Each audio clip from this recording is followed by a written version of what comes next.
2047. The United States no longer exists, not as a country, as a border. Checkpoints cut across highways that never used to stop. States don't answer to Washington anymore. They answer to themselves. Trade moves through armed corridors. Power grids no longer connect. And crossing state lines feels like entering a different nation. It wasn't the war that caused this. It was how it ended. No collapse anyone could point to. Just one decision that changed the outcome of a war. Archive 786A has been reopened. This alternate history civilization collapsed, not from invasion, but from division that never healed. At first, it looked like stability. The war ended, but the country didn't reunite. Two governments remained, one in the north, one in the south. Borders were drawn, not as temporary lines, but as permanent ones. Trade resumed, carefully. Rail lines reconnected, but only at controlled crossings. Goods were inspected, delayed, sometimes turned back. And people adjusted because they had to. The lines were open.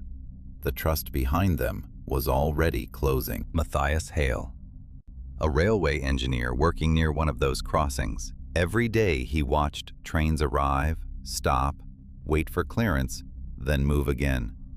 He still had family beyond the crossing. As long as the trains moved, they still felt reachable. The system worked.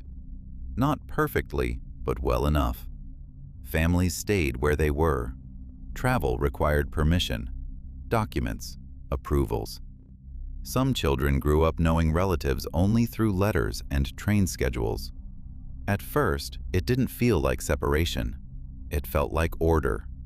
And that was the illusion. Because beneath the surface, something had already changed. The country wasn't divided by force anymore. It was divided by function. And once systems begin to separate, they don't come back together easily. At first, the borders felt manageable, but over time, they became something else. Matthias noticed it first at work. One morning, a train that should have crossed before sunrise was still waiting at noon. Trains that used to pass through in minutes now waited for hours.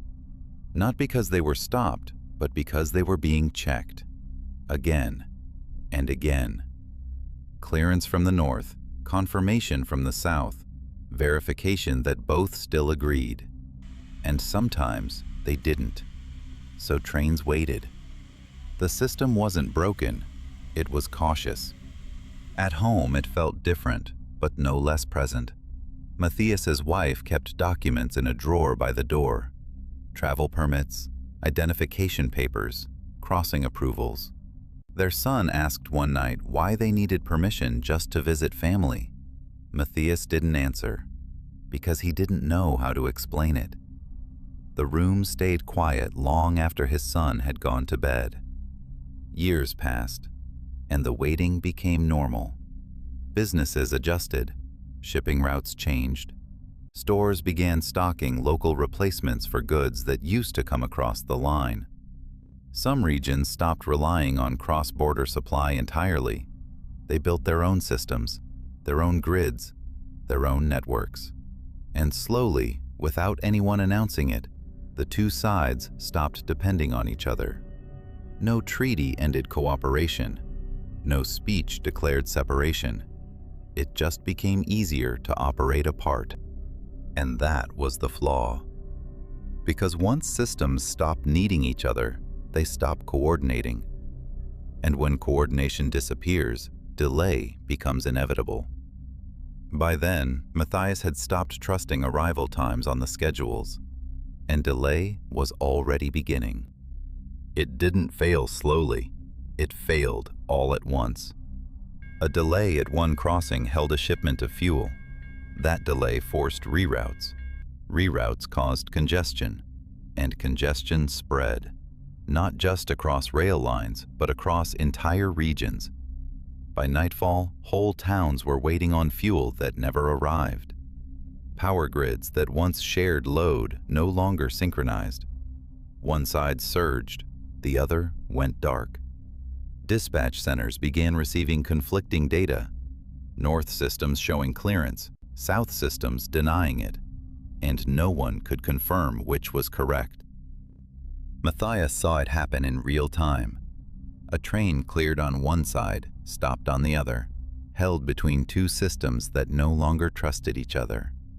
At home, the lights flickered, once, then again. His wife stopped packing for trips because crossing times became unpredictable. Hours, then days, and then something changed. Not gradually, instantly. Entire corridors froze, not from damage, from hesitation. No system wanted to act first without verification.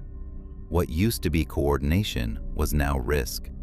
Each side operated independently, but their systems were still connected. When one side hesitated, the other felt it, not by communication, but by consequence. And in that moment, the fracture became visible, not as borders, but as systems that could no longer move together. And this is where reunification stopped being possible. Not with collapse, with trust breaking first. The two countries had learned to operate apart, but the rails still crossed, the power still shared load, the fuel still moved through both sides. The systems remained connected, just no longer trusted. Every delay was treated like intent, every outage looked like sabotage, every missed confirmation felt deliberate, so both sides hardened. More checkpoints, more verification, more hesitation, and the longer it lasted, the more separation began to feel safer than cooperation. Back in the war, the Union still had the ability to continue. More men, more industry, more time. But the casualties kept rising. Northern cities were exhausted. Families were already split across both sides. And eventually, the decision was made, not to finish the war, to accept division. And from that moment on, trust was never rebuilt. The war ended, not with reunification, but with recognition. Two nations instead of one. At the time, it was called peace, a necessary compromise, a way to prevent further loss. And for a while, it worked. But the division never healed, because it was never forced to. Each side built its own systems, its own identity, its own version of the future. By then, children were inheriting borders they had never questioned. And over time, cooperation became coordination. Coordination became dependence. And dependence became risk. Until one day, nothing could move. Not because it was broken, but because no system could act alone. The United States no longer exists, not as a country, as a border. And the moment that made it inevitable was the moment it chose to remain divided. This record has been sealed. The world you live in still struggles to stay united. There is another record in this archive, Archive 787A, a world where division didn't spread, it was contained, where a government built a wall, not to keep enemies out, but to keep its own people in. That archive reveals what happens when separation isn't chosen, but controlled. If you wish to examine that world, Archive 787A remains open.